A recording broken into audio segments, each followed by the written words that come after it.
Welcome students. Theorem से related हमारा ये प्रॉब्लम है जिसकी स्टेटमेंट के मुताबिक कुछ इस तरह से है कि इस डायग्राम में हमें जो पी पॉइंट नज़र आ रहा है बेसिकली ये सर्कल का सेंटर है और इसमें पी से लेकर जो डी तक डिस्टेंस होगा और पी से लेकर जो सी तक डिस्टेंस है ये बराबर, ये चूंकि radii of the same circle है। इसी तरह P to A distance, P to B distance, ये भी radii of the same circle है, ये आपस में कॉन्ग्रुएंट है। और साथ ही जो इंफॉर्मेशन हमें मिल रही है वो ये मिल रही है कि जो एंगल हमारे पास डी पी सी बन रहा है, यानी यहाँ पर जिसको मैंने रेड कलर में शेड किया है, ये एंगल जो है ये ग्रेटर है किससे जी, एंगल ए पी बी से,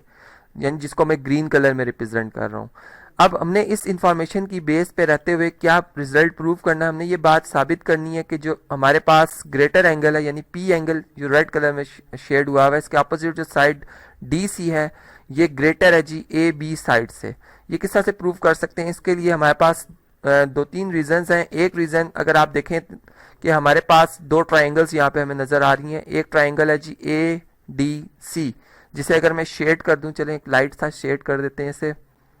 ये जी हमारे पास ए डी पी सी आ रही है और इसी तरीके से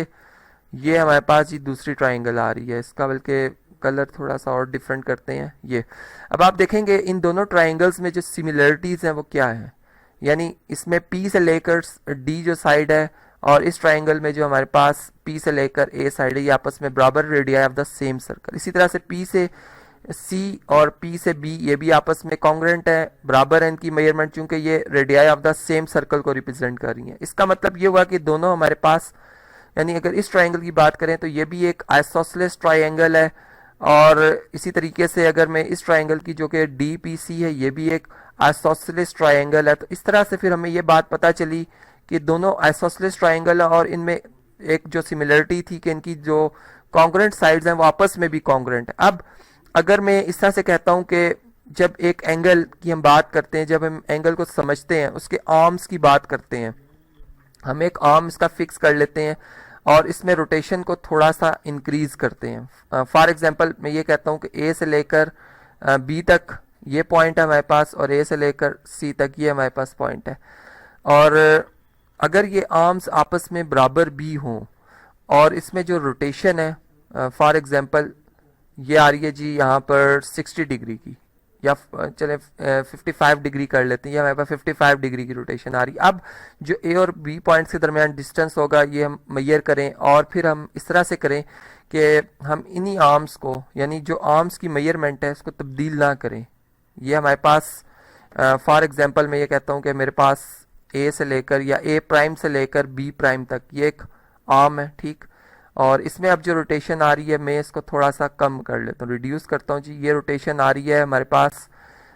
फॉर एग्जांपल 30 डिग्री की, ठीक। अब अगर आप ये हमारे पास अगर फॉर एग्जांपल चलें इसको मैंने ए से रिप्रेजेंट कर दिया, तो ये हमारे पास सी पॉइंट है। अगर मैं ये कहूँ कि ये हमारे पास सी प्राइम है, तो अगर इस तरह से ए बी प्राइम और सी प्राइम के दरमियान डिस्टेंस अब लिया जाए और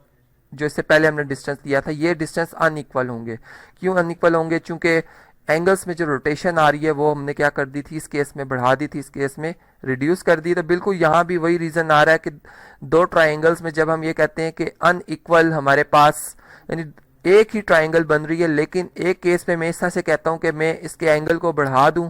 और एक में इसके एंगल को घटा दूं। तो जिसमें बढ़ा दूंगा उसमें जाहिर बात है कि जो डीसी साइड होगी वो जिसमें मैंने इसकी मेजरमेंट का एंगल की मेजरमेंट को बढ़ाया नहीं है, उसमें इसकी मेजरमेंट उससे कम हो जाएगी। तो इस तरीके से फिर हम ये बात यहाँ से बिल्कुल समझ सकते हैं कि जो डीसी है ये ग्रेटर होगा किससे जी, मेजर ए बी से। तो आपने समझा कि हमने किस तरह से थ्योरम्स को रिलेट किया इस प्रॉब्लम के साथ और फिर इस क्वेश्चन को हमने यहाँ पर सॉल्व किया।